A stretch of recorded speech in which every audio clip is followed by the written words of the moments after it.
Before we begin the story, let us know where you're watching from by leaving a comment below. If you enjoy this video, don't forget to like and subscribe. Have a wonderful day. Enjoy the story. James Carter, at 40 years old, ran a chain of luxury restaurants across the country. He was admired, feared, respected. But that morning, as he stepped outside his main restaurant to make a phone call, something made him stop. In the middle of the city's busy rush, he saw a woman sitting on the ground, a thin blanket over her shoulders, holding a small child in her lap. Her eyes were down, but when she looked up, time seemed to stop. Clara, he said her name almost without thinking, as if the word came straight from his heart before his mind could catch up. She blinked a few times, like she couldn't believe what she was seeing. Her face was thinner, her hair shorter and dull, but it was her. The same deep green eyes, the same strong and gentle expression. The child in her lap, a little girl with auburn curls and a scared look, held tightly to her mother's chest. "James," Clara whispered, like she was sharing a secret she never meant to say out loud. He felt the ground disappear beneath him. It had been nearly 15 years since she vanished. No explanation, no note, no goodbye. It was like she'd disappeared off the face of the earth, leaving a wound in him that never truly healed. Without thinking, James took off his designer coat and knelt down, placing it over Clara's shoulders. "What happened to you?" he asked, his voice softer than he expected. Clara lowered her eyes. "It's a long story." The little girl, frightened, buried herself deeper in her mother's arms. The scene unfolding in front of the upscale restaurant was already drawing attention. Employees, customers, even people walking by stopped to see the most powerful man in town kneeling in front of a homeless woman. "Come with me now," James said, holding out his hand. "I can't. You can, and you will. Trust me." Carefully, he helped Clara to her feet. The little girl, who looked about 3 years old, clung to her mother's neck. James didn't say another word. He led them into the restaurant, ignoring the puzzled looks from the waiters and the manager. "Get a hot meal ready now, and bring clean clothes." His tone was firm, and no one dared to question him. In a private room reserved for VIP guests, James closed the door and sat across from Clara. The silence between them felt heavy, almost suffocating. "Where have you been all this time?" She swallowed hard. The little one was now asleep, her face resting on her mother's shoulder. "James, I left because I thought it was the right thing to do. I didn't want to ruin the future you were building," he frowned. "That makes no sense." A tear slipped from her eye. "It does. It does when you find out you're pregnant at 18 with no support, no money, and the only man you love is about to get a scholarship to one of the best universities in the country." James went silent. His heart skipped in a strange, confused way. "You were pregnant?" She nodded, eyes full of tears. "I had a baby, Liam, but I couldn't raise him. I was alone with nothing. I gave him up for adoption." Her words hit like a punch to the gut. James leaned back in his chair, trying to process what she had just said. Clara watched him, anxious. She wasn't expecting forgiveness, not even understanding. She just wanted him to know the truth. "I've lived with that guilt every day. It never went away," she said softly. James took a deep breath. He felt a knot in his chest, a mix of anger, sadness, surprise, and something he didn't want to admit, relief for finally knowing the truth. "And her?" he asked, nodding toward the child. "Isabel, my daughter from another marriage. My husband died in an accident. He wasn't a good man. He left us in debt, and I lost everything. We've been on the streets for a few weeks now." A waiter came in, breaking the moment, bringing warm plates and a small tray of fruit. Clara quietly thanked him. Isabel woke up to the smell of food and slowly opened her eyes. When she saw James, her eyes widened with curiosity. "Mommy, who is he?" "An old friend of Mommy's, sweetheart." James smiled gently. "Hi, Isabel. You can call me James." The little girl smiled shyly and took a bite of bread. James watched them for a while. That image of a hungry child and the woman he once loved, now so broken, stirred something deep inside him. "You're spending tonight in a hotel. Tomorrow, we'll talk more." Clara wanted to say no, out of pride, out of fear, unsure how to accept help from someone she had hurt so deeply. But she simply nodded because, for the first time in many years, someone was treating her with dignity, and she didn't know that this gesture would change everything. The hotel room was simple but comfortable. Clara didn't know how to react when she saw the soft bed, the clean bathroom, the sheets folded so neatly. After weeks of sleeping in crowded shelters, cold sidewalks, and station benches, That space felt like an almost unreachable luxury. Isabel ran to the window, amazed by the city view. "Mom, you can see the top of the world from here." Clara smiled, kneeling beside her daughter. "It's beautiful, isn't it?" she whispered, holding her little hand. Outside, James waited in the hotel lobby. The driver was ready to take him back to the office, but he couldn't leave. The image of Clara and Isabel stayed with him. Something inside had been stirred, an old instinct, long forgotten but still alive, a mix of protection and love. And maybe, just maybe, a need to make up for what couldn't be saved in the past. While he waited, James picked up his phone and called Daniel. "Daniel, the first need you to get documents, clothes, and everything a woman and a child might need. Her name is Clara Thompson, and the girl Isabel." "Who?" Daniel asked, suspicious. "Just do what I asked. Is this about the woman from this morning? The one sitting on the sidewalk?" "That's right. She's going to work with us." "What? James, are you out of your mind? Do you even know her?" "I know her better than anyone." "Just do it tomorrow. I want her at the Soho location as an assistant manager. Start the hiring process right away." James hung up before Daniel could argue further. He knew he was going against all the rules of his own empire. He always said his network stood for professionalism above all, but at that moment, his heart spoke louder than any policy. The next morning, Clara woke up to the sound of the TV. Isabel was already sitting on the carpet, glued to a cartoon. Clara stretched, and for a moment, forgot she was in a hotel room. Only when she noticed the clean clothes hanging over the chair and the new bag someone had quietly left during the night, did reality hit her. She sighed, feeling both grateful and a little ashamed. 2 hours later, she stood at the entrance of the Soho restaurant. The automatic doors opened as she stepped forward, revealing an elegant space with glass walls, dark wood, and the gentle scent of fine spices in the air. She felt out of place. Even dressed in professional clothes, with her hair neatly tied back, the uncertainty was still in her eyes. A young woman with blonde hair and a sharp gaze approached. "You must be Clara." "I'm Lauren, the general manager here." Clara extended her hand politely. "Thank you for having me." "Direct orders from the boss," Lauren said with a half smile, though her eyes still scanned Clara from head to toe. Within the first few minutes, Clara could already feel the weight of curious looks, quiet whispers, and judging glances from her co-workers, but she was used to it. Being invisible on the streets had taught her that the world tends to judge before it asks.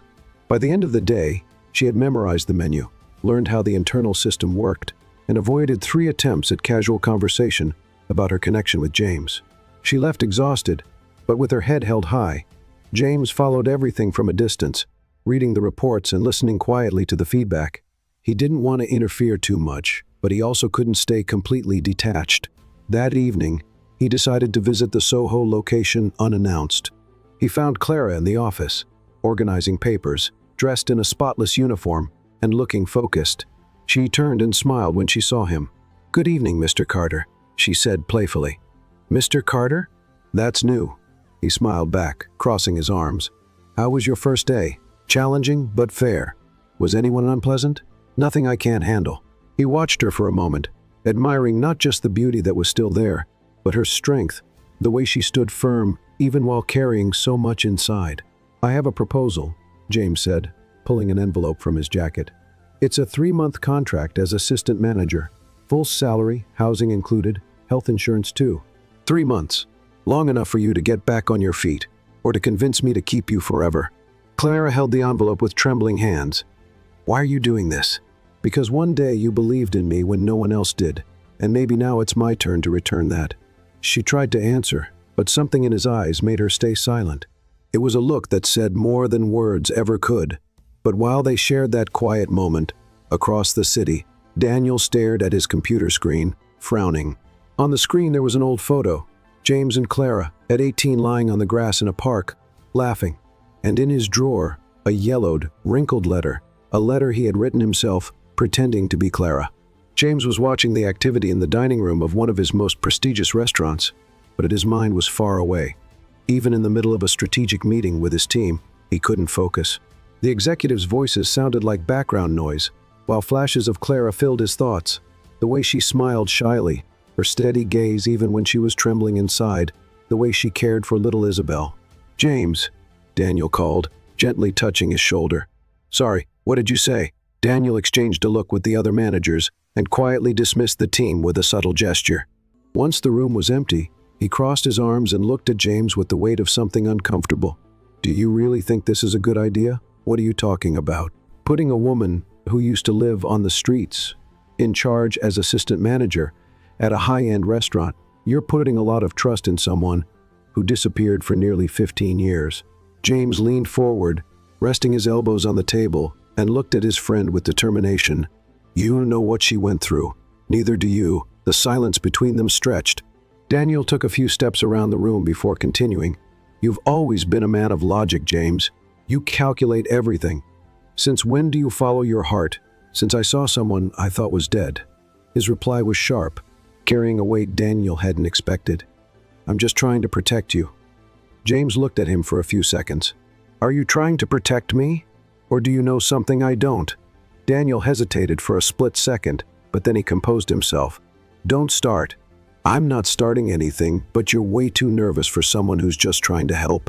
At the Soho restaurant, Clara was in the storage room, organizing the weekly orders. She was trying to stay focused, but the whispers in the dining area and the looks from her co-workers were getting heavier. The rumor that she had come straight from the streets had spread like wildfire. Lauren, the general manager, walked in without knocking. "Everything all right in here?" "Yes, I'm just adjusting the supplier orders." Lauren crossed her arms. "Listen, can I be honest?" Clara nodded. "I don't know who you used to be in the boss's life, but around here, everything is based on merit. If you mess up, don't expect any special treatment. I don't expect it, and I don't want it." Lauren held her gaze for a moment, then walked out, leaving a heavy tension in the air. Clara sighed and clenched her hands. She had promised herself she wouldn't cry at work. Not anymore. That night, James showed up unexpectedly with a bag of toys for Isabel. "You're going to spoil that girl," Clara said with a smile as her daughter ran to hug him. "Someone has to show her the world has a little sweetness." Isabel climbed into his lap without hesitation, as if she'd known him for years. James gently stroked her hair, feeling a strange warmth in his chest. "Can we talk alone?" he asked. Clara followed him to the balcony of the temporary apartment James had arranged for them. The night air was cool, and the city lights sparkled like scattered jewels on the horizon. "I thought about you all these years," he began, looking down. "I thought about you too, every single day." "Then why didn't you try to find me?" "Because I was ashamed. I ruined what we had, and after I gave Liam up, I felt dead inside." Her voice cracked. "I didn't think I deserved another chance." James widened his eyes. He remembered Clara saying she was pregnant when she left, but he hadn't asked anything back then. Now the question hit him like a wave. He stayed quiet for a few seconds, as if trying to make sense of the words. Then he asked, voice shaking, "Wait, Liam is my son too?" Clara looked away. Her heart was racing, her lips dry. For a moment, she thought about lying, but she couldn't.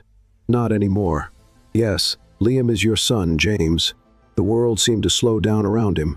He took a step back, like he needed to breathe. The name, the truth, the realization everything came crashing down at once.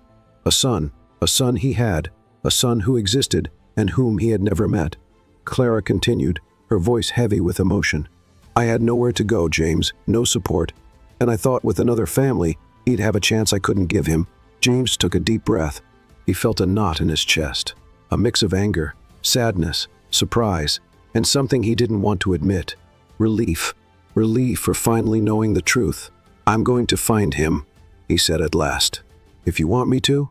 Clara slowly nodded, torn between fear and hope. It was an old dream buried under layers of guilt. "Do you think he'll want to see us?" "There's only one way to find out." Meanwhile, Daniel was walking through the back parking lot of the Soho restaurant, phone to his ear. "I want to know everything about this woman, her past records, anything I can use." The voice on the other end responded quickly. "I can dig up some old files, but it's going to cost you. Money is not an issue. I just need a reason to get her out of the way." Daniel hung up and looked at his reflection in the car window. As much as he didn't want to say it out loud, there was a fire of anger burning inside him. He had loved Clara since he was 18. That's why he forged the letter. That's why he sabotaged their chance. And now, seeing her back and taking up space in James's heart, a place he never had, was unbearable. But he still had a few cards to play, and this time he'd play them all. That night, James barely slept. The news that he had a 9-year-old son echoed in his mind like a bell that wouldn't stop ringing. Every time he thought about the name Liam, his heart tightened, a mix of guilt and urgency he had never felt before. Early in the morning, before the sun even rose, he was already at the office. He sat down in front of his computer, opened his email, and typed one line: "I need the best investigators to find a child given up for adoption in New York 9 years ago. Mother's name Clara Thompson," and he sent it to his personal lawyer. Meanwhile, Clara was getting ready for another day at the Soho restaurant. Despite the dark circles under her eyes, she held her head high. Isabel was still sleeping in the next room, holding tight to the new stuffed bunny James had given her. On her way to the restaurant, Clara felt the weight in her chest. Telling James the truth had been a relief, but it also left a wound wide open. Now that he knew about Liam, everything could change. What if he judged her? What if he wanted to take the boy from her? Even though they didn't have him anymore, she still remembered the day she signed the adoption papers, her vision blurry and her hands shaking. She never forgot the smell of the hospital pillow, the warmth of his tiny body in her arms, or the pain of leaving him behind, knowing she'd never have another chance to see him again. Now there was a chance, and she wasn't sure she was ready. Across town, Daniel was sitting in a quiet coffee shop with a man who looked ordinary but had sharp eyes. "His name is Liam Thompson," the man asked, typing on his laptop. "Just Liam, Clara's son. He must have been adopted from a hospital somewhere in the city about 9 years ago." The man kept typing, eyes glued to the screen. "I can find out where he is, but you have to tell me exactly why you care so much. Because if someone finds out, I just want to protect my best friend," Daniel said without hesitation. The man looked at him for a moment, then nodded. "It's going to cost me to get into the adoption system, but give me 2 days, and I'll have an answer for you." Daniel walked out of the cafe with a slight smile on his face. That was it. If he found the boy before James did, he'd be in control of the situation. And with control, he could shape the future. That afternoon, James showed up at the Soho restaurant. No warning. He just walked in and looked for Clara. She was in the kitchen, supervising a delivery. "I need to talk to you," he said, calm but serious. Clara followed him into one of the office rooms. Her heart was racing. She had known this moment would come. "I hired a team to try and locate Liam," he began. "They're already looking into the adoptions from that time." Clara nodded, swallowing hard. "And if they find him, the choice to reach out will be yours," James said gently. "But I would like to meet him if he's open to it." Tears welled up in her eyes. That response was more than she had hoped for, more than she felt she deserved. "Thank you for not hating me, Clara. I don't hate you. I just don't know how to process all this yet." She nodded, understanding. "And what about Isabel?" James smiled for the first time that day. "She's already won me over, no doubt about it." Clara laughed, relieved, but that relief wouldn't last long. At the end of her shift, Lauren, the restaurant manager, pulled her aside. "I heard James stop by again," she said, trying to sound casual. "He just came to talk about some personal things." "Right. And I also saw the new contract in the system, housing, full benefits, salary above average. Not bad for someone who was sleeping on the street a week ago." Clara bit her tongue. She wasn't going to reply. "Not here. Just hope you know what you're doing," Lauren added with a fake smile. Clara walked away. She was tired of having to prove her worth. But what she didn't know yet was that someone far more dangerous than Lauren had their eye on her and had plans. The next morning, James received an email from the investigation team with the subject, "Important development on Liam." He opened it right away. "We found matching adoption records. A boy named Liam was adopted by a family living in Connecticut. The details match the birth date Clara provided. We are reaching out to the family to explore the possibility of a visit." James froze for a moment. It was real. His son was out there, not too far away. 9 years apart now, narrowed down to just a few lines of text. One step. He picked up the phone and called Clara. "We need to talk now." Daniel, meanwhile, was receiving the same information through another source. "They found the boy," the informant said. "Who's the family?" "A couple, Greg and Susan Hayes. He's a teacher. She works at a community center. No biological children. Seems like the boy is well taken care of." Daniel hung up and stared out at the street ahead. So, it was true. The child existed, and James was one step away from getting him back. He would have to move faster than ever, and be more ruthless than he'd ever been. Breathing felt difficult. Clara gripped the phone tightly. sitting on the edge of the bed while Isabel slept in the next room. James's voice still echoed on the line. They found Liam. She couldn't respond right away. Her son's name hit her with the full weight of all the years she had tried to bury him deep inside her heart. "You're sure?" Her voice came out shaky, barely a whisper. "Yes." The team cross-checked the records. The family's name is Hayes. They live in Connecticut, and it seems Liam is doing well. Clara closed her eyes. A sharp wave of relief ran through her chest, mixed with fear. Knowing he was safe was all she had wanted. But now what? What could she possibly say to a 9-year-old boy she had left behind in desperation? "I don't know if I can do this, James. What if he hates me? What if he looks at me and asks why I left?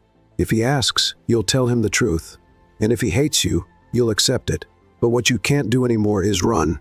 The silence that followed was heavy, but deep down, there was something else. A promise. They would face this together. 2 weeks later, on a sunny afternoon, James and Clara stood in front of a modest house with a well-kept garden. Isabel was in the back seat, flipping through a colorful book, while the two adults exchanged quiet glances. "Are you ready?" he asked. "No, but I'm going in anyway." Susan Hayes greeted them at the door with a kind smile. Her eyes held a mix of curiosity and care, like someone who understood the weight of the moment. "Please, come in. Liam's in the backyard with my husband. We told him you're special visitors." Clara swallowed hard. James gently took her hand. Greg Hayes, a soft-spoken man with a warm smile, appeared with Liam beside him. The boy had bright eyes, wavy black hair, and a curious smile. When he looked at Clara, there was no recognition, just a thoughtful, observant gaze, like a child trying to understand the world. "Hi, Liam," James said, crouching to his level. "My name's James, and this is Clara. Are you friends of Mom and Dad?" he asked, looking at Susan and Greg. "Sort of," Clara said, her voice unsteady. "Can we talk with you for a little bit?" Liam nodded. They went to a small table in the backyard where juice and cookies were already set out. Clara's hands were trembling, but the boy was sweet, curious, innocent. "Do you like to draw?" she asked, pointing to the scribbles on the paper on the table. "A lot. I want to be an inventor, like that guy on TV, you know." She laughed. "Of course I know. And you're going to be an amazing inventor." As they talked, James watched. There was no denying it. Liam had something of him, the eyes, the way he stood, even his gestures when he spoke. Seeing the boy there, growing up well and happy, stirred a deep ache and, at the same time, immense gratitude.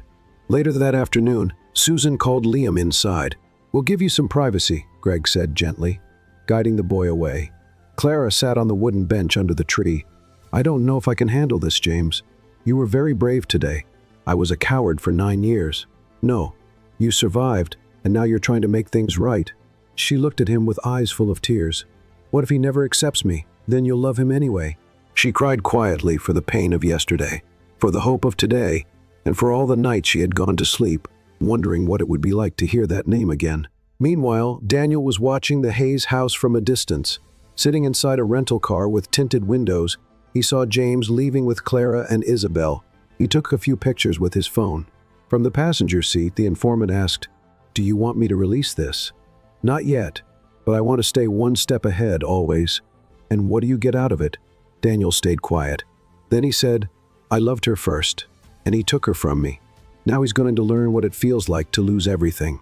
In the days that followed, James and Clara visited Liam a few more times, always with the Hayes' permission. The visits were gentle, relaxed, and unhurried.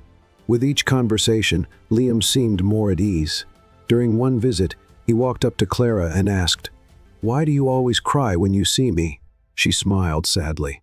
"Because I waited for you for a long time, and now that I'm near you, it's like my heart finally woke up." The boy hugged her, not understanding everything, but feeling something words couldn't fully explain. Isabel, on the other hand, had become the most talkative sister in the world. With every visit, she stuck to Liam like he had always been a part of her daily life. "When are we going to play again?" she asked every time they said goodbye. At James's company headquarters, things were starting to stir. Daniel had spread rumors among some investors, saying that James was emotionally involved with a former homeless woman who had an unstable past. One of the partners asked for a meeting in a concerned tone. "James, there are some rumors going around. Your reputation is at risk. Getting close to this woman could damage the company's image. That woman has a name, And what ruins a company's reputation is hypocrisy, not compassion. The partner shook his head. You're exposing yourself. Someone is clearly working against you. James stared at the wall for a few seconds. He was starting to understand where the attacks were coming from. That night, Clara got an unexpected call. The voice on the other end was cold and familiar, comfortable now, living like a princess while the people you destroyed are left behind. She recognized it instantly. Daniel, the first told you James was like a brother to me. You never deserved him. What do you want? I'm just getting started. Clara hung up, her heart pounding. Just then, James walked through the door. Clara, what happened? She hesitated, then said, It was Daniel. He called, said he's going to destroy you, and this is only the beginning. James clenched his jaw. That's enough. The next day, James called an urgent meeting with Daniel. I know what you're doing. You spread rumors, hired private investigators, and now you're trying to turn my partners against me. Daniel didn't deny it. I warned you. That woman is going to drag you down. Look at what you're doing, throwing everything away for someone who ruined your life once. James stepped forward, eyes locked on his. You know what ruined my life? A letter forged in your handwriting saying she hated me. That was you, Daniel. Daniel went pale. You had no right to take her from me, and you no longer have the right to be at my side. You're out of the company as of today. Daniel tried to protest, but James had already turned around, a step forward, a decision made, and for the first time, blind loyalty was broken. The boardroom was silent. Daniel stood still, staring at James as if he were waiting for him to change his mind, as if all the years of so-called loyalty could outweigh the very real betrayal he had just confessed. You're not going to do this to me, he finally said, breaking the silence. I already did, James replied flatly. And if you want to avoid a lawsuit for sabotage and defamation, I suggest you sign your termination papers without a fight. Daniel scoffed and took a step closer. All of this because of her? James didn't hesitate. No, this is because of you. Daniel's eyes lost their fire. For a moment, James almost saw the boy who had once been his best friend, the fast-talking kid who helped pack lunches in his grandmother's kitchen. But that boy was long gone. In his place stood a bitter man, angry over unreturned love and the choices he'd made. You're going to regret this, Daniel muttered before storming out, slamming the door behind him. James stayed quiet for a few moments, trying to calm the storm inside. He knew he had made the right decision, but the victory felt bitter. Outside, Clara sat in one of the lobby chairs. When Daniel walked past without even looking at her, she already knew what had happened. James followed soon after. His face was tense, but there was something new in his eyes, relief. He's gone? She asked softly. He's out of the company and out of my life. Clara held his hand tightly. I'm sorry. Don't be. He made his choice, and now I've made mine. She looked at him a little longer than she should have. The silence between them was filled with memories, regrets, and possibilities. In the days that followed, James focused more than ever on reconnecting with Liam. Their meetings became regular, always with the adoptive parents, Susan and Greg, present. They made it clear they were willing to support the connection, as long as it was done with respect and care. One afternoon, while James and Clara watched the children playing together in the yard, Isabel and Liam laughing with a water balloon in their hands, she walked over to James with a shy smile. He's like you when he's focused. James gave a small smile. And he has your stubbornness, Clara sighed. I don't even know how to thank you for all this. You don't have to thank me. You just have to stay. She turned her face toward him. She wanted to say more, but Isabel came running toward them, Liam right behind her, laughing. Mom! Mom! Liam's going to teach me how to draw rockets. Clara smiled. Then you'll be the world's first astronaut artist. And I'll be your rocket engineer. Liam added excitedly. James watched them, his throat tight. The scene in front of him was exactly what he never knew he needed. Family. That night, Clara went out to the porch of the temporary apartment where she was staying. James was already there, quietly drinking coffee. The city buzzed in the background, but they felt like they were in a world of their own. I don't know if I can let all this happen, she said. What do you mean? It feels unreal. After everything I've done, after everything I've hidden, you didn't hide things because you wanted to. You were surviving. And what if Liam asks me one day why I left? James looked at her seriously. Then you tell him you were young, scared, and had no support, that you did the best you could, and you ask for forgiveness. That's all. She nodded, her eyes filled with tears. She moved closer and rested her head on his shoulder. James didn't pull away. Instead, he put his arm around her. "I'm sorry for everything," she whispered. "Me too." Meanwhile, Daniel was making his own quiet moves. He wasn't planning to disappear, not yet, and definitely not to let James rebuild his life so brightly. So, he went to the press. A journalist willing to publish a human interest story about Clara's past. 2 days later, the headlines started popping up. Former homeless single mom now working alongside restaurant mogul. Secret romance. Employee hired without qualifications. Criticism grows over James Carter's leadership. The article included old photos of Clara in shelters, details about her abusive marriage, and, more subtly, suggestions that she had caught James to secure her future. That same day, the board members called an emergency meeting. James was summoned. "This is out of control. The media is already questioning the company's credibility. Investors are on alert," one director said. "I'll handle it," James replied. "Personally, how do you plan to do that?" James was quiet for a moment. Then he stood up with the truth. The next morning, he called a press conference at one of the chain's restaurants. The cameras were in place, the journalists eager. James stepped up to the small stage, holding an envelope in his hands. "Over the past few days, there have been rumors about my personal and professional life, accusations that question the integrity of the company I built. So, I'm going to clear things up." Total silence.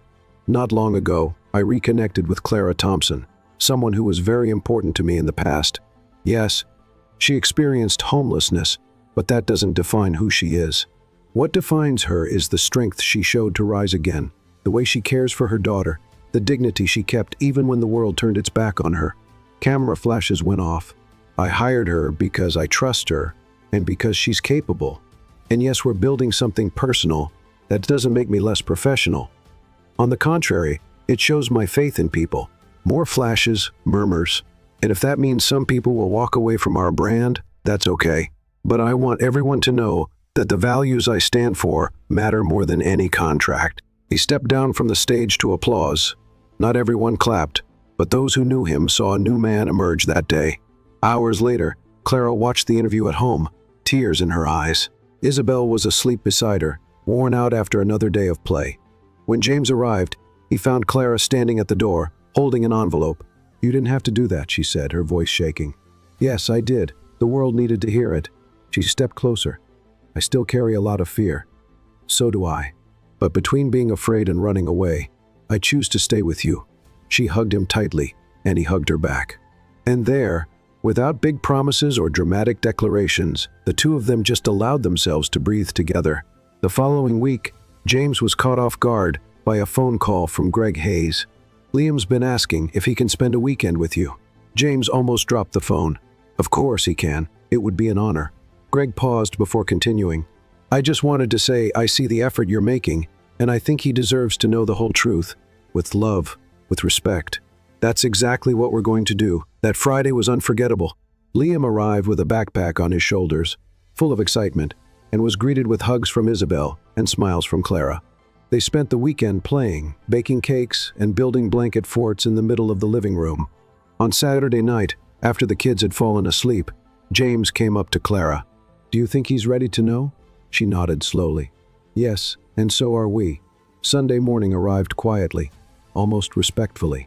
For the first time in a long while, Clara woke up without anxiety tightening her chest.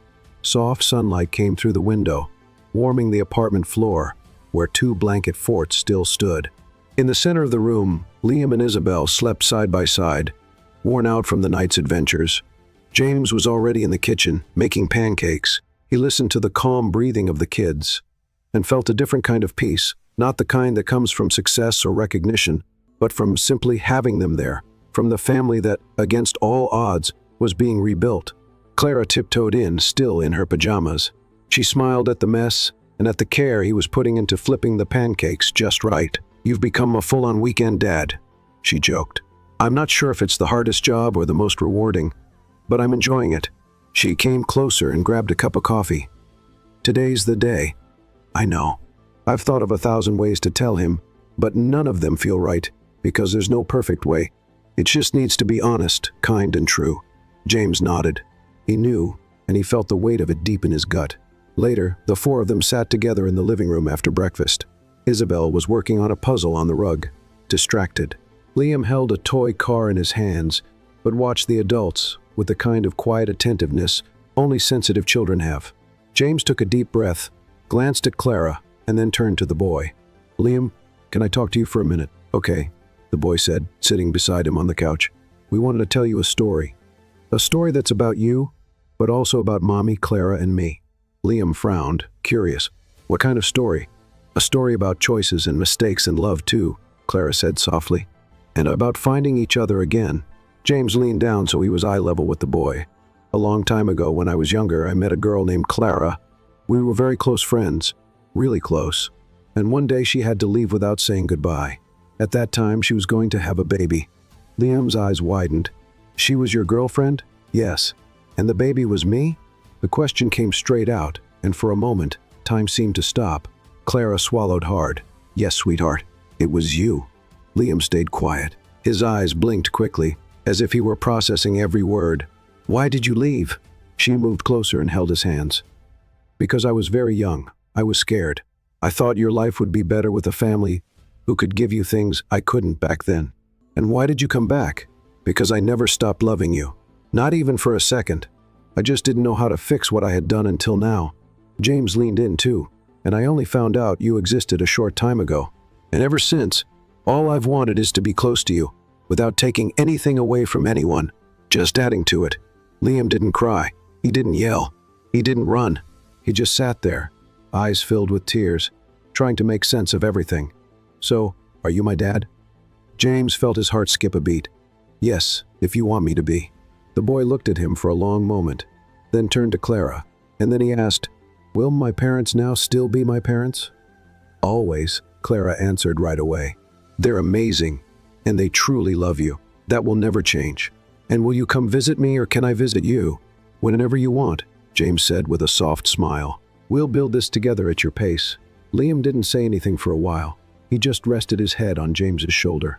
And in that moment, without a single word, everything was understood. That afternoon, Isabel and Liam ran through the park, played frisbee, shared an ice cream, and built sandcastles in the park's makeshift playground. James and Clara watched them from a distance, sitting on a bench. "He understood more than I thought he would," James said, still carrying the weight of emotion in his voice. "Children feel what's real. It doesn't matter how you say it. If it comes from the heart, they know." James looked at her. "You talk like a mother who's been through a lot, but still knows how to love." Clara laughed, without hiding the sadness. "Because if I stopped loving, I'd stop living too." He held her hand. They sat there in silence for a moment, until she asked, "Do you think we're ready to really take this on as a family?" James didn't answer with words. He simply leaned in and touched his forehead to hers. The gesture said more than any speech could. Meanwhile, Greg and Susan were sitting on their porch, looking at a photo Clara had sent. Liam and Isabel were smiling, their faces messy with ice cream. "He looks happy," Greg said with a soft smile.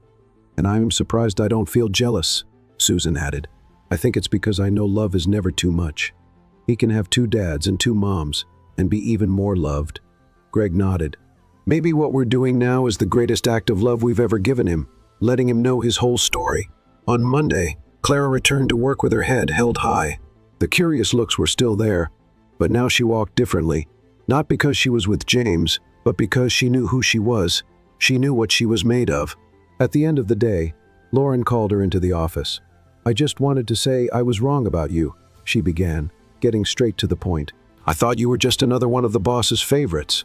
But I've seen how you work with the team, how you get involved, how you listen." Clara raised her eyebrows, surprised. "Thank you. That means more than you know. And if you're really thinking of staying around, I might be able to recommend you for the executive training program in the network." Clara smiled, this time with pride. "I'd love that." That night, James made a simple dinner, but one full of meaning. Clara arrived carrying Isabel, and Liam came running in behind her, still in his school uniform. "My teacher praised me today," the boy shouted. "She said my essay was the most touching one in the class." "What was it about?" James asked. "My family." James and Clara exchanged a look. "And what did you write?" Clara asked. Liam shrugged. "That I have 2 homes, 2 moms, 2 dads, and 1 very loud sister." Isabel made an offended face. and everyone laughed. That night, they laughed a lot. They told stories, had a napkin war, and in the end, when the kids were asleep, James and Clara lay on the couch leaning against each other. "I never thought a new beginning could feel like this," she said. "Me neither. But now that it started, I don't want it to stop." She looked at him softly. "Me neither." The next morning began with laughter. James, still wearing his apron, struggled to keep the waffle batter under control, while Isabel insisted on adding colorful sprinkles on top. Liam, focused, watched every step like it was a science lesson.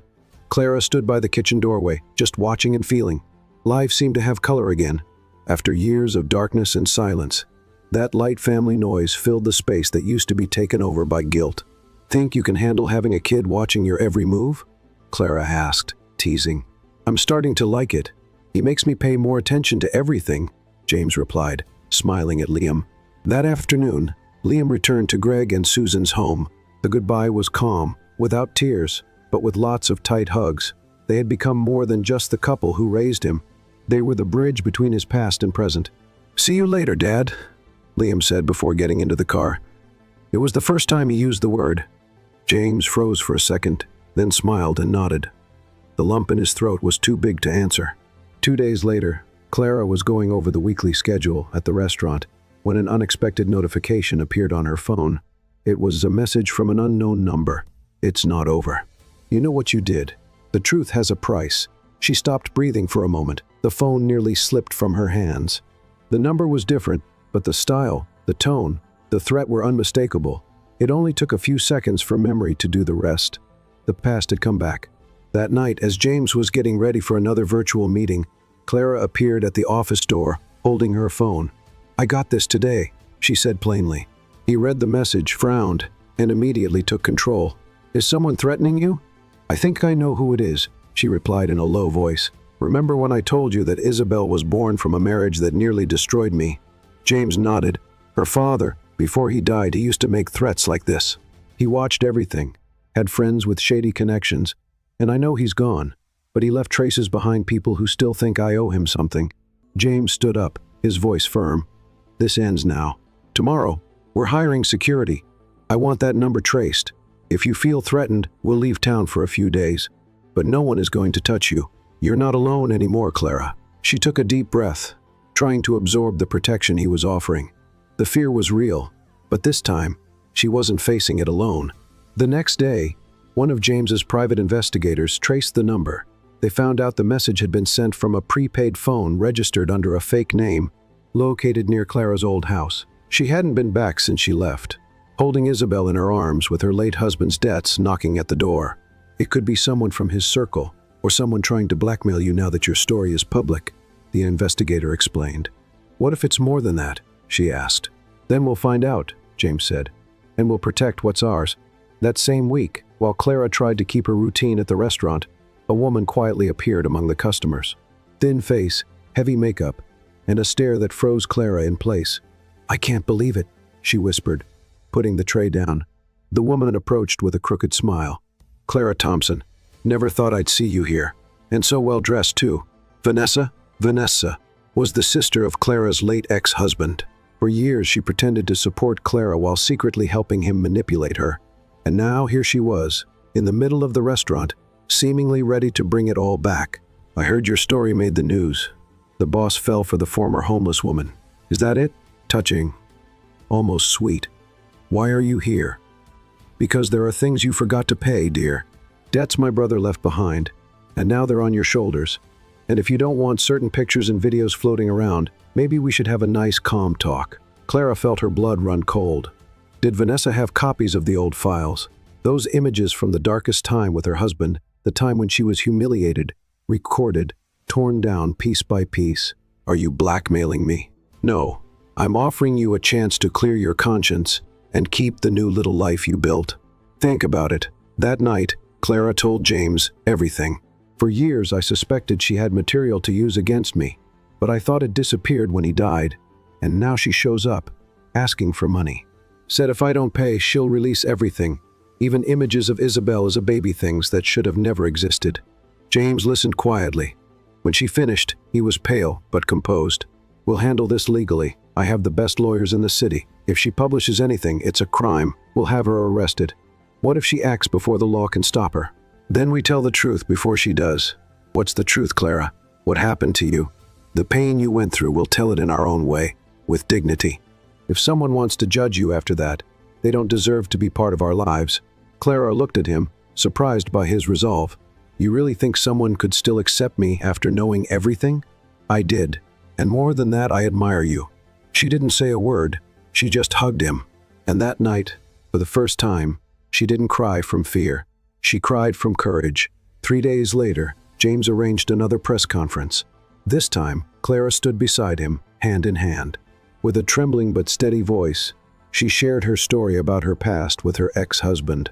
She said she suffered, stayed silent, was humiliated, but she survived, and now she refused to be silenced by those who feed off others' pain. The press reacted with surprise. Some criticism came, but most applauded. Social media was filled with messages of support, especially from other women voices that had never felt heard before. Across town, Vanessa watched the press conference with anger in her eyes and trembling fingers, muttering, "She exposed herself before I could strike." But the move had been made, and now she was in the direct sights of James Carter's legal team. The following week, the Soho restaurant broke its record for reservations. People wanted to see the real story behind the business. And more than that, they wanted to support the woman who had the courage to tell her truth. Meanwhile, Liam and Isabel were planning a surprise performance for Saturday night's dinner. "Is it going to be like a wedding?" Isabel asked, as she drew hearts on a piece of paper.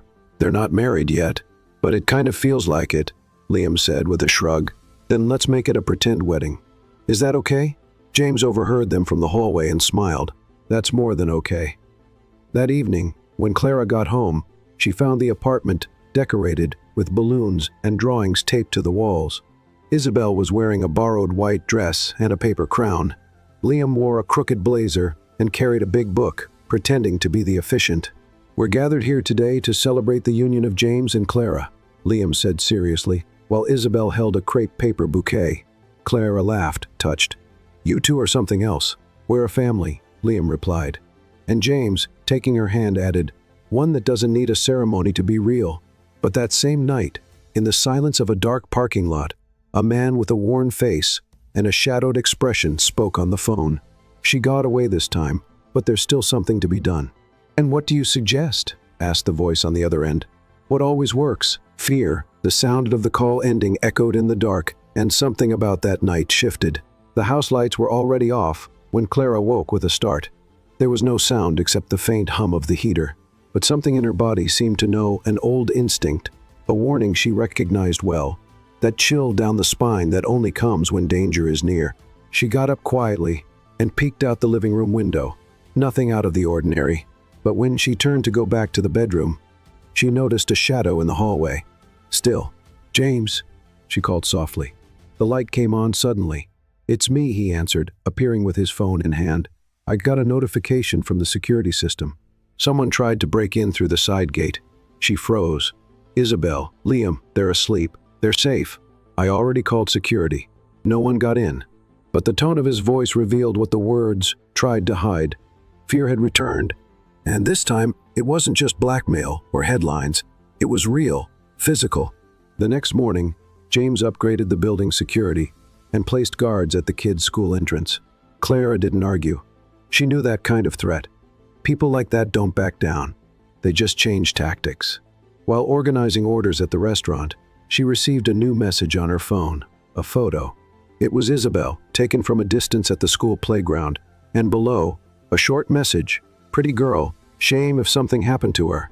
The phone fell from Clara's hand before she even realized it. James dropped everything when she called him, her voice nearly unrecognizable. "They're watching Isabel." He didn't ask for more details. He just got in the car, furious, his fingers shaking on the steering wheel. At the school, he found Clara holding their daughter tightly. Isabel, frightened, kept saying a strange man stood on the street for a long time, watching her. James knelt beside them. "This ends now. For real." That night, James called a meeting with his lawyer, the head of security, and a private investigator. "I want to know who's doing this, and I want them out of our lives. I don't care what it costs." "Vanessa's been off the radar since the press conference, but we have a new name," said the investigator. Mark Sullivan, former friend of Clara's late husband, criminal record, and he was seen near the school yesterday afternoon. Why is he doing this? Looks like he was paid, but he also has a history of obsession. From what we know, he was close to your ex-husband's family. Clara, who had been silent until then, whispered, "Mark, he threatened me before when I tried to leave the marriage." James gripped her hand tightly. "We'll protect you, all of you. What if he tries to take Isabel? He won't get near her again." But even as he said that, James knew they needed more. They had to stop this man before he crossed a line that couldn't be undone. Over the next few days, the children were kept at home, watched over by security. Clara took a leave from work, but the atmosphere at home was tense. Liam, perceptive as always, noticed the anxious glances and hushed whispers. "Are you guys scared?" he asked one evening after Isabel had gone to bed. James sat down next to him. "We're just being careful, that's all." "Are we in danger?" James hesitated, then said, "There's someone bad trying to scare your mom, but she's not alone. And neither are you." Liam looked at him for a moment and said, "So, can I stay closer to Isabel just to be safe?" James smiled, his throat tight with emotion. "Of course you can, son." It was on a cloudy Tuesday when chaos came knocking, literally. The intercom rang. A delivery man said there was a package downstairs. James hadn't ordered anything but decided to go check. Just to be cautious, he asked Clara to stay in the bedroom with the kids. A few minutes later, a security guard came running up the stairs. "Mr. Carter, you need to see this right now." At the front desk, there was a sealed brown package. No name, no sender. Inside, only one thing, a tablet. When they turned it on, the video started automatically. It was a compilation of footage, old videos of Clara in vulnerable situations, humiliated, crying.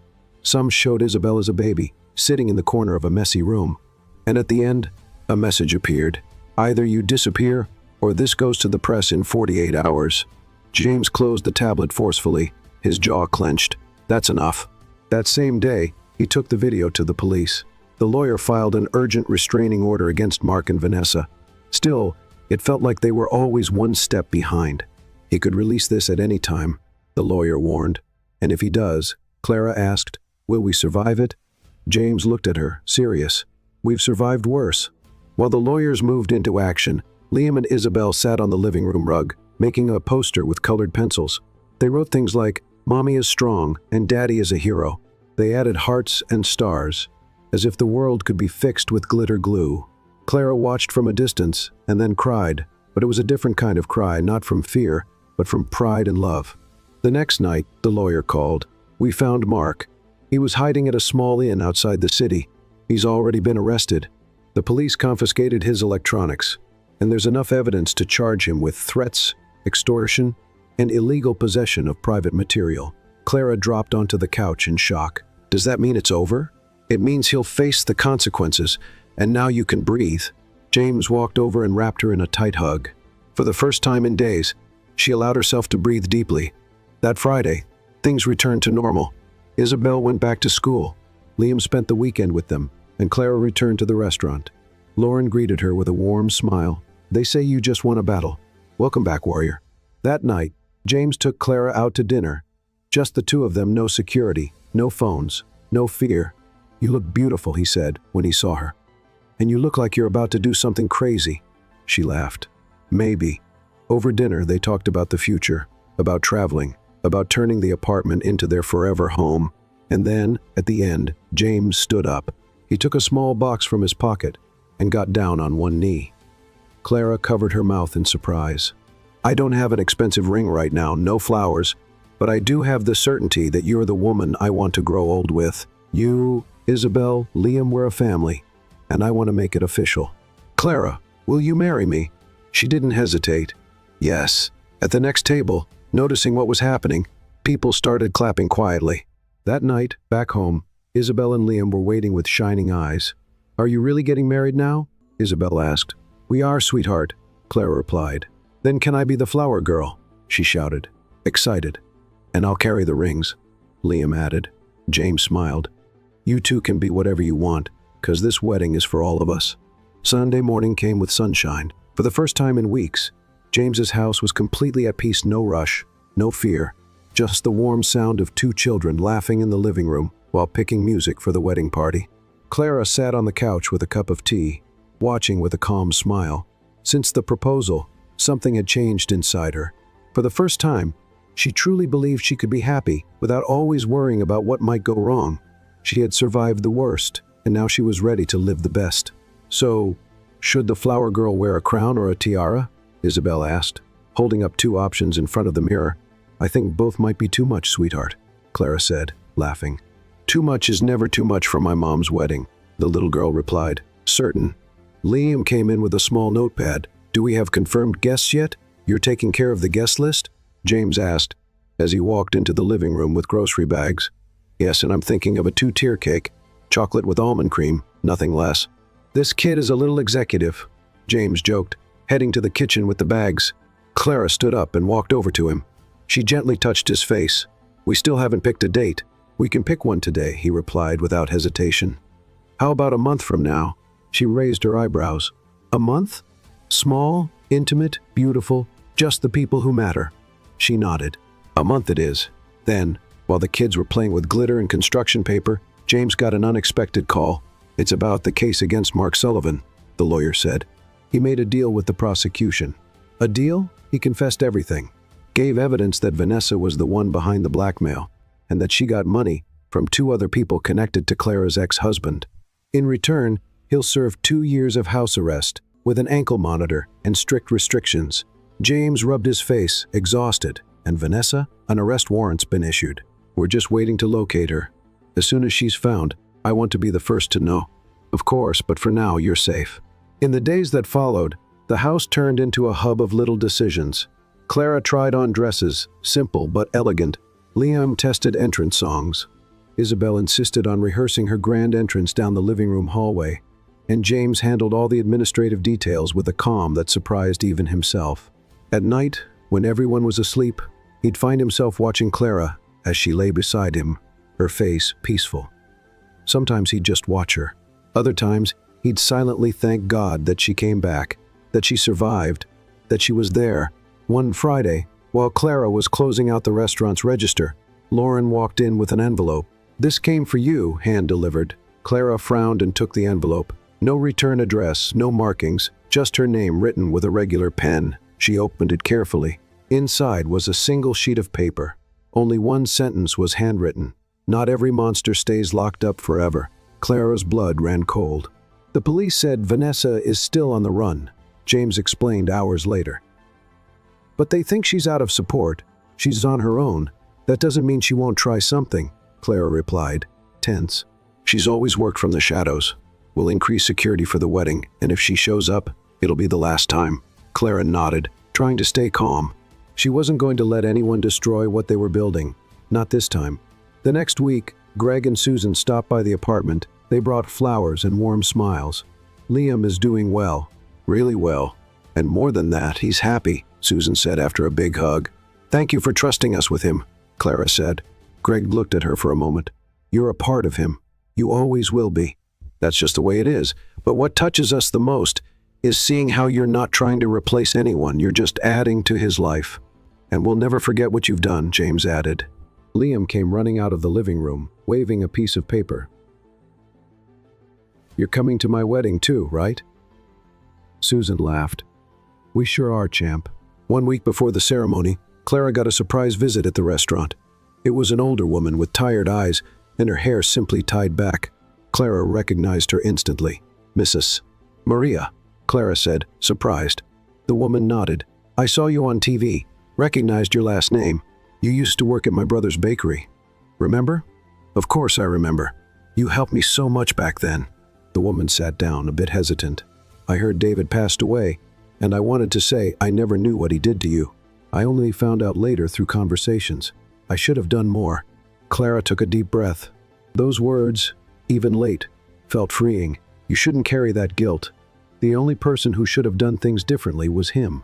The woman smiled, her eyes filled with tears.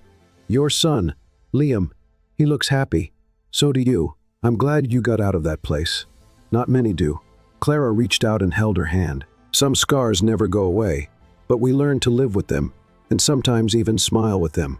2 days before the wedding, Clara visited the old orphanage where she had stayed for a few months as a teenager. She wanted to close that chapter. She left a donation in Liam and Isabel's name, then spoke to the director about starting a social project with her restaurant group, hiring women in vulnerable situations, teaching them a trade, giving them a second chance. "You're becoming an inspiration, Clara," the director said. "No, I'm just trying to give back what I received." The night before the wedding, James came home with a gift. It wasn't a ring or flowers. It was a small wooden box with simple carvings. "What's this?" Clara asked. "Open it." Inside was a letter written by him. "You taught me how to be a father even before I saw Liam run. You taught me how to be a man before I became a husband. And you taught me that the most valuable things in life can't be bought, can't be planned. They just happen when we least expect them, like you." She read in silence, cried, and hugged him for what felt like forever. That night, neither of them slept. They talked about the past, about what they had lost, about what they had found, about what comes after. "Promise me that even after we're married, you'll still sleep holding me like this," she whispered, her eyes already heavy with sleep. "I promise, even when we're old and wrinkled." I'll never get tired of hearing that, and I'll never get tired of saying it. The big day started with a clear sky and a light scent of flowers in the air. The sunlight came through the apartment windows with a softness that felt made for the moment. Clara awoke before everyone else. She walked to the balcony and took a deep breath. It wasn't anxiety. It was peace. In the living room, the chairs had been carefully arranged. The wedding would be held right there, in the place where everything had started again. James wanted it to be intimate, familiar, and so did she. On the table, a photo in a frame, a recent picture of Liam with Isabel on his shoulders, both laughing by the ocean. Next to it, another frame, this one older, a faded photo of her and James as teenagers, sitting on a swing, laughing at something time had long since taken away, but now felt like part of a destiny that had only fallen asleep for a while. In the children's room, Isabel was bouncing with excitement in her little white dress. "Mommy's going to look like a princess," she said, spinning with her flower basket in hand. Liam was carefully placing the rings in a small box. He was serious, as if he were in charge of the most important mission in the world. "Everything has to be perfect," he said, checking the ribbon's position for the third time. "It will be," James assured him, walking into the room. "Because you two are the heart of this day." Liam smiled. Isabel ran to hug him. James wrapped them both in his arms and held them there for a few moments. Nothing in the world compared to that kind of love. As the guests arrived, Greg and Susan were the first to approach Clara. "You look radiant," Susan said, "and very calm," Greg added with a smile. "I feel ready for the first time, without fear of the future." "That's true love," said Susan. Outside, Lauren was finishing up the final details with the staff. The restaurant had provided part of the team to make sure everything went smoothly. "If anyone says I cried during the kid's speech, I'll deny it," she said, wiping the corner of her eyes. The ceremony began with the soft sound of an acoustic guitar. Clara entered through the living room door, hand in hand with Isabel, who scattered flower petals along the way. Her eyes met James's, and the world around them seemed to disappear. He was there, standing, emotional, his white shirt slightly wrinkled from the nerves, a quiet smile, a full heart. Liam stood next to the makeshift altar, holding the ring box with both hands, standing like a true gentleman. "You can start," he whispered, looking at the officiant. The officiant, a childhood friend of James's, spoke only a few words, simple but deep. "What we see here today is not just the union of two people, but the reunion of souls that survived everything, the silence, the distance, the fear. And now, they've chosen, fully aware, to go on." James held Clara's hands. "I promise to love you not only on sunny mornings, but through cloudy nights, not because you're perfect, but because we're imperfect together. And even so, nothing is missing." Clara smiled, her eyes filled with tears. "I promise never to forget where we came from, and never let the past define us, because the life we're building now is already worth a lifetime." Liam walked over and handed them the rings. "It's official now," he whispered. They exchanged rings, and when the officiant declared the "I do" accepted, the children ran to them, hugging them at once. The guests clapped, some cried, and others simply smiled with their eyes. It was a small ceremony, but it had everything that truly mattered. During the reception held on the building's rooftop, James pulled Greg aside. "I wanted to ask you something." I was wondering if it would be all right for me to start calling Liam my son, not just at home, everywhere. Greg looked at him, silent for a second, then nodded. He already is. You just needed to accept it. Later, Clara danced with Isabel in her arms while Liam pulled Susan onto the dance floor. James watched for a moment, then walked over and gently twirled Clara, making Isabel giggle in the air. "This feels like a dream," he said. "It's real, and this is just the beginning. Are you sure you don't want a honeymoon in the Maldives?" "My honeymoon is right here," she said, "with them, with you. How about a trip with the kids during the next school break?" Approved. They laughed together and danced until the music stopped. In the days that followed, their routine returned with new energy. The restaurant launched a new social program to support women in vulnerable situations, led by Clara. The first group started with 10 students, most of them single mothers, some still living in shelters. "We're not giving charity," Clara said during meetings. "We're giving opportunity." Her life story had been featured in a well-known magazine, and unlike what she feared, the response was overwhelming. Speaking invitations, partnership offers, donations. But she turned most of them down. "I want to grow slowly, sustainably, with purpose." 1 month after the wedding, Vanessa was found, arrested in another state using false documents. She was extradited and would face all charges under monitored release until trial. Clara received the news calmly. She was at peace. Nothing threatened her anymore. One autumn afternoon, Liam came home from school with an envelope in hand. "Mom, can you read this?" Clara opened it and smiled. It was a note from his teacher. Liam spoke about his family with so much pride that everyone wanted to draw their own families too. He told us he has 2 homes, but 1 heart that fits them all. "Congratulations. The love you have for him is easy to see." She looked at James, deeply moved. "I think we're doing this right. We're doing our best, and that's everything." Later that evening, with the kids fast asleep, they sat on the couch side by side. Outside, the city sparkled with building lights and the distant sound of life moving forward. "Are you still afraid?" he asked. She paused for a moment. "I am, but not of the future. I'm afraid I'll forget how hard it was to get here and stop appreciating all of this the way it deserves." James pulled her closer. "Then let's promise something." "What?" "That we'll always remember, so we never lose what brought us here." She nodded. "Promise." And that night, they fell asleep in each other's arms, like so many other nights. But this time, with the certainty that they no longer needed to run or hide or fear the pain, because the love they built was strong enough to endure anything and gentle enough to make everything worth it.